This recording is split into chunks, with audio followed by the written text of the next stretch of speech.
Bonjour et bienvenue à mon examen final de sociologie. Je vais d'abord commencer par vous parler de la première question. Si on cherche à changer la mentalité des personnes ou à éviter les commentaires haineux, il faut changer l'éducation. Il faut sensibiliser les gens, les jeunes, les adultes, les personnes âgées, puisque la société est en continuel changement. Donc, ça va être super important que si on raconte l'histoire, qu'on la raconte telle qu'elle, qu'on n'enlève pas des parties, qu'on n'en bénéficie pas, il faut pas qu'on favorise un camp. Souvent, ça va être les Blancs qui seront favorisés parce que c'est eux qui auront, euh, comment on dit, qui auront colonisé les pays d'Afrique pour avoir accès aux ressources premières et les utiliser comme étant esclaves. Daniel Laferrière rapporte un point important. Si on enlève un mot, dans ce cas-là, le mot nègre du dictionnaire, c'est 400 ans d'histoire qui disparaît. Et 400 ans d'histoire, c'est 400 ans d'esclavage pour la communauté noire.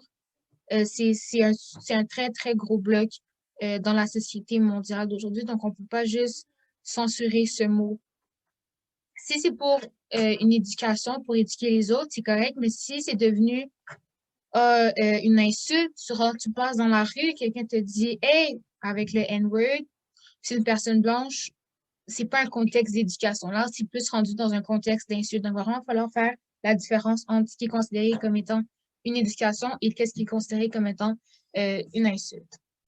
Puis ça peut aussi avoir un impact sur d'autres mots, d'autres slangs qui sont utilisés. Mais parfois, même si c'est juste pour une blague, euh, les gens vont se sentir vexés, euh, diminués, dénigrés. Puis ce que Caroline Fourret apporte, c'est ce que la société est devenue hypersensible. Ben, ça dépend. Sur certains points, oui, on est devenu très sensible, mais il faut comprendre aussi d'où ça vient. Dans la vidéo qu'elle avait fait, dans son interview, il y a un extrait de chanson qui disait Don't touch my hair. La façon dont elle l'a apporté, j'ai pas vraiment apprécié parce que c'est comme si que nous, les personnes noires, nos cheveux, c'est très important. Ça représente notre force, ça représente notre couronne. C'est un héritage de nos ancêtres qui ont vécu l'esclavage pendant beaucoup trop d'années. Donc, la façon qu'elle avait apporté ça, c'était c'est un peu choquant. Puis souvent, des fois, par exemple, une histoire personnelle, j'allais à l'école, on me touchait mes cheveux. Tu ne peux pas toucher mes cheveux juste comme ça parce que c'est comme, oh wow, je ne suis pas un zoo. Puis justement, quand on était dans les zoos, on se faisait regarder, on se faisait toucher, on se faisait crier des injures, on se faisait lancer des choses dessus. Donc, c'est vraiment de comprendre d'où viennent les choses, puis ensuite l'appliquer dans le monde d'aujourd'hui d'une façon éducative. Si c'est pour une insulte, tu l'enfermes dans ta tête et tu n'en reparles pas. Surtout si tu ne sais pas d'où ça vient. Donc, ça va être important de se renseigner et de poser des questions aux personnes de ces communautés-là, qui sont souvent minoritaires. Donc, que ce soit les Noirs, la communauté LGBTQ, etc. Aussi, si on veut du changement, il faut qu'il y en ait à partir du gouvernement. Donc, le gouvernement doit se rendre compte qu'il y a du racisme systémique. Euh, les Noirs, les Arabes sont souvent visés, par exemple, par la police pour X raisons. Que ce soit à cause de la couleur de peau ou des stéréotypes, les gangs de rue, ça ne veut pas nécessairement pas parce que, mettons, trois personnes arabes avec des Noirs sont dans un gang de rue que tous les autres en font partie aussi. Ça, c'est une généralité qui ne devrait pas avoir lieu parce que tout le monde est différent, tout le monde a un parcours différent, une mentalité différente, des actions qui seront en fait différentes. Donc, il faut vraiment faire attention à ça. Donc, le gouvernement doit vraiment se rendre compte qu'il y en a pour qu'il puisse appliquer des réformes et sensibiliser la population par rapport à ça. Il doit aussi se rendre compte des inégalités sociales entre les hommes et les femmes. On se rend compte, il y a une certaine amélioration, oui, mais les femmes sont encore sous-traités sont moins payés pour le même travail que les hommes, pardon. Et ça ne devrait pas être comme ça, surtout que ça fait très longtemps que les femmes se battent. Le Code au Québec, ça fait depuis 1940 seulement qu'elles ont le droit de vote. Mais il y a encore du chemin à faire. Puis si on veut éliminer le plus possible les inégalités sociales, ça va être de changer la façon dont l'économie fonctionne. Puisqu'on est dans une économie qui est capitaliste, on va favoriser l'enrichissement des riches qui ont déjà beaucoup d'argent, beaucoup de capital, et ça va faire disparaître la classe moyenne et augmenter la classe défavorisée. Donc, il va vraiment avoir un très, très grand écart, puis c'est ce qu'on cherche à diminuer. Je vais maintenant passer à la deuxième question. Je vais commencer en disant, plus un objet est accessible à tous, plus on va en vendre. C'est un peu une idée du capitalisme. Dans le fond, plus un produit est accessible, plus les gens vont en acheter, plus on va se faire de l'argent. Mais aussi, on peut retrouver ça dans l'extrême droite. Par exemple, ceux qui sont anti-masques, anti-vaccins, donc dû à la pandémie, bien sûr, ils vont créer sur les réseaux sociaux, surtout sur Facebook, sur Twitter, dans le fond, des grandes plateformes accessibles à tous. Ils vont créer des groupes anti-masques, ils vont faire des marches anti-masques, ils vont utiliser les hashtags justement pour sensibiliser plus de personnes. C'est quand même très surprenant malgré tous les faits scientifiques qu'il y ait quand même 20% de la population québécoise qui croit que la pandémie est un complot du gouvernement.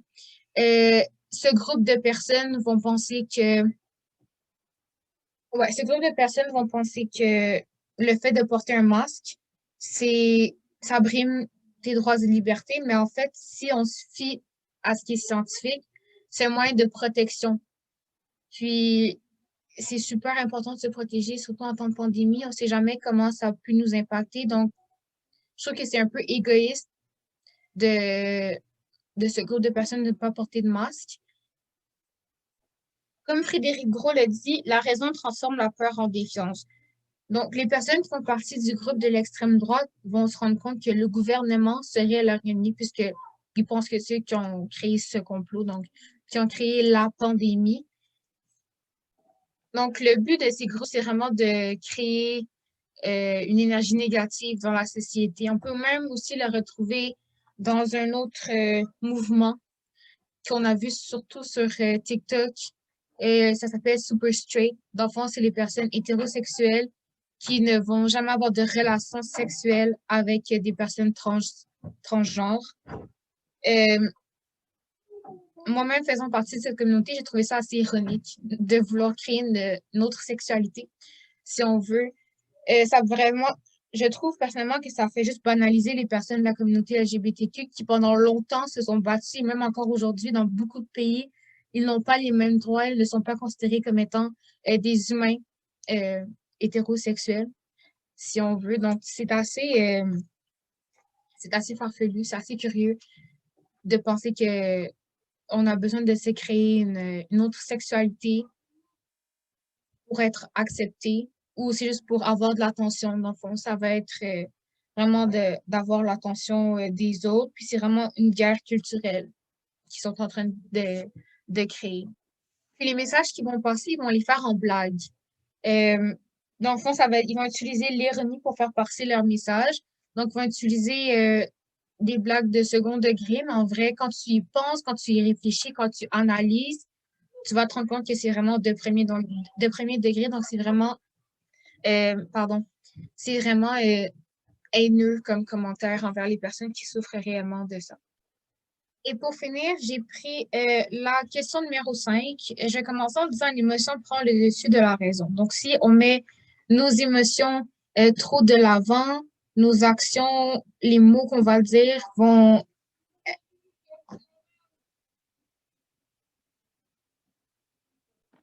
Et finalement, pour la dernière partie, j'ai pris la question 5. Je vais commencer en disant que l'émotion prend le dessus sur la raison.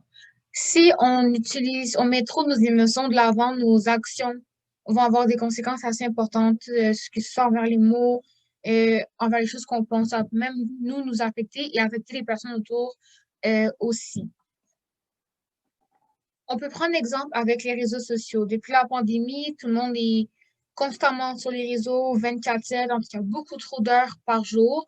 Les gens, ils postent des publications d'eux en voyage, ou même avant la pandémie, il y avait beaucoup, les réseaux sociaux vous laissent place à la comparaison.